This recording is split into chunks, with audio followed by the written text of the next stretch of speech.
అందరికీ నమస్కారం. వేదికను అలంకరించిన పెద్దలు, గౌరవ ఉప ముఖ్యమంత్రి శ్రీ బట్టి విక్రమార్క గారికి, మంత్రివర్యులు సీతక్క గారికి, మోదన్నకి, నారాయణ గారికి, మా సాంబశివరావు గారికి, తదితర పెద్దలందరికీ నమస్సుమాంజలి. గద్దర్ గారితో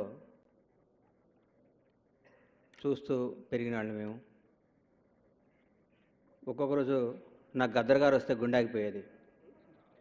ఎందుకంటే గద్దర్ గారు ఉదయం 8ంటికి పవన్ కళ్యాణ్ గారి దగ్గరికి వచ్చేవారు. నేను అప్పటికే ఆయన షూటింగ్ రెడీ అవుట్ చేయడానికి నేను రెడీ చేసేవాడిని. సార్ తొందరగా వెళ్దాం, చాలామంది ఆర్టిస్టులు ఉన్నారని. గద్దర్ గారు అడుగు పెడితే ఆ రోజు షూటింగ్ క్యాన్సిల్. ఉదయం 9 నుంచి నైట్ 9 దాకా ఇద్దరు రూమ్లో ఏం మాట్లాడుకునేవారో మాకు తెలియదు. ఒకరోజు నేను అడిగాను, ఏం సార్ అంతసేపు మాట్లాడతారంటే, గద్దర్ గారు ఒక వ్యక్తి కాదు, ఒక పుస్తకం, ఒక వెలుగు, మనుషులు ఎట్లా బతకాలి, ఎట్లా ఉండాలి, ఎట్లా జీవించాలి, ఎవరు ఎలా ఉండాలని చెప్పే ఒక జ్ఞాని. ఆ జ్ఞానంతో గడపడం నాకు షూటింగ్ అంటే ఎక్కువ ఇష్టం కాబట్టి ఈయనతో గడుపుతాను అంటూ ఉండేవారు. నాకు చాలా ఆనందాన్ని ఇచ్చేది. అలాగే గద్దర్ గారిని ఈరోజు నాకు ప్రతిరోజు గద్దర్ గారు గుర్తొస్తున్నారు. నేను బట్టెన్ కలవడానికి వెళ్తే బట్టెన్ ఇంట్లో ఇందిరాగాంధీ గారు, అంబేద్కర్ గారు, రాహుల్ గాంధీ గారు ఫోటోలతో పాటు గద్దర్ అన్న, బట్టి గారు ఇట్లా శ్రీరామచంద్రుడు, హనుమంతుడు చిన్నప్పుడు ఫోటోలు ఇట్లా వాటేసుకున్నట్టు చూస్తుంటే, ఆ ఆప్యాయత చూస్తుంటే నాకు ఫస్ట్ టైం ఆ ఫోటో చూడంగానే కళ్ళు చెమర్చాయి.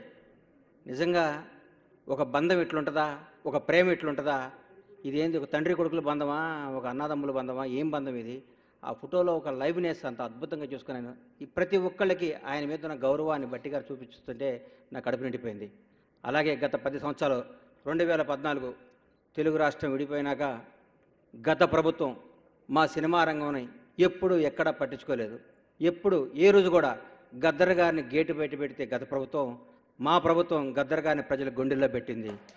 గద్దర్ గారి గుండెల్లో పెట్టుకొని సినిమా కళామ తల్లికి శాశ్వతంగా గద్దర్ అన్న అవార్డు పేరును ప్రకటించడం, మా ప్రజా ప్రభుత్వానికి, గౌరవ ముఖ్యమంత్రి రేవంత్ రెడ్డి గారికి, ఉప ముఖ్యమంత్రి బట్టి విక్రమార్క గారికి హృదయపూర్వకంగా సినిమా రంగం తరఫు నుంచి కృతజ్ఞతలు తెలియజేసుకుంటున్నాను. గద్దర్ అన్న, మీరు మా గుండెల్లో శాశ్వతం, మీ పాట శాశ్వతం, మీ మాట శాశ్వతం, మీ ఆశయాలు శాశ్వతం. జోహార్ గద్దర్ అన్న. Thank you.